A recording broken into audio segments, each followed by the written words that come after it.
La scène se déroule au Brésil en marge du G20. Macron est en train de faire une visite de l'histoire noire de Rio, il est sur le quai de Valongo. C'est à cet endroit précis que les négriers débarquaient des Africains réduits en esclavage. C'est l'un des sites les plus importants de la mémoire de l'esclavage au Brésil. Niveau communication, Macron veut apparaître comme un président qui s'intéresse à l'histoire et aux souffrances des Afro-Brésiliens. Sauf que le Brésil n'est pas le seul pays à avoir pratiqué l'esclavage. La France a fait la même chose, par exemple, en Haïti. C'est pour ça qu'un Haïtien profite de ce moment pour interpeller Macron sur la responsabilité de la France dans la crise en Haïti. Une histoire qu'on connaît mal en France, donc je vous fais un résumé rapide. Pendant un siècle, les Français ont réduit en esclavage des Africains à Haïti, qui s'appelait à l'époque Saint-Domingue. C'est l'un des esclavages les plus massifs de l'histoire. En 1780, on comptait environ 30 000 blancs pour 500 000 esclaves noirs à Saint-Domingue. C'est gigantesque et ça a permis à Saint-Domingue de devenir la colonie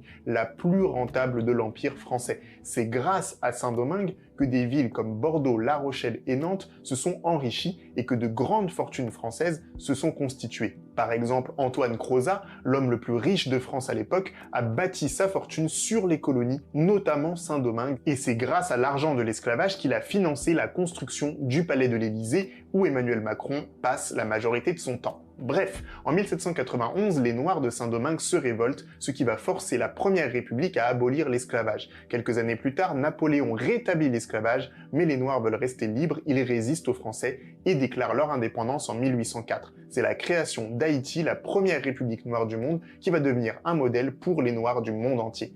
Mais c'est un traumatisme pour les esclavagistes français qui ont peur de perdre toute leur colonie. Pour se venger, ils imposent de terribles sanctions économiques. Les Haïtiens doivent dédommager leurs anciens maîtres esclavagistes et accorder des avantages douaniers à la France. Les Noirs à peine libérés doivent organiser toute leur économie pour payer 150 millions de francs or. C'est l'équivalent de 21 milliards de dollars, sans compter les intérêts qui s'accumulent pendant un siècle. Bref, Haïti finit de rembourser tout ça seulement en 1947 en économisant sur ses hôpitaux, ses écoles et ses routes. Ça fait partie des plus grands scandales contemporains et pourtant les Français ne sont pas au courant de cette histoire. On nous a bercés avec des images d'Haïti misérable, comme si une île gouvernée par des Noirs était vouée à la pauvreté. Et c'est pour ça qu'aujourd'hui les Haïtiens exigent des réparations et que cet homme ne pouvait pas laisser Macron faire semblant de s'intéresser à l'esclavage au Brésil sans lui poser la question d'Haïti.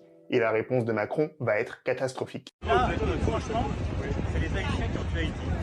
Et il enchaîne sur un ton paternaliste. Le Premier ministre était super, il est défendu, ils l'ont viré. Là, il parle du fait que Gary Conille a été limogé, comme si un président français avait des leçons à donner au gouvernement haïtien. La mission civilisatrice, c'est fini, mon gars. C'est terrible, c'est terrible. Et moi, je peux pas remplacer, ils sont complètement cons. Toute l'attitude de Macron est coloniale, comme si on attendait de lui qu'il vienne sauver la politique haïtienne. C'est le complexe du sauveur blanc. Mais les Haïtiens ne veulent pas être sauvés, ils attendent que la France prenne ses responsabilités. Ils veulent des réparations. Mais la France ne bougera pas sans véritable pression populaire. C'est donc à nous de bouger, de nous renseigner. Vous trouverez d'ailleurs plein de sources sur cette histoire sur le site de la Fondation pour la mémoire de l'esclavage, par exemple. Mais attention, je ne dis pas que les dirigeants haïtiens sont parfaits. Je dis que les Haïtiens ne sont pas cons. Ils sont capables de critiquer eux-mêmes leur gouvernement. D'ailleurs, si vous voulez connaître leur point de vue, je vous recommande le média Aïbo Post. Nous, en tant que Français, on doit rester humble et mettre la pression à Macron pour engager de vraies réparations et pas se contenter de juger les politiques haïtiens.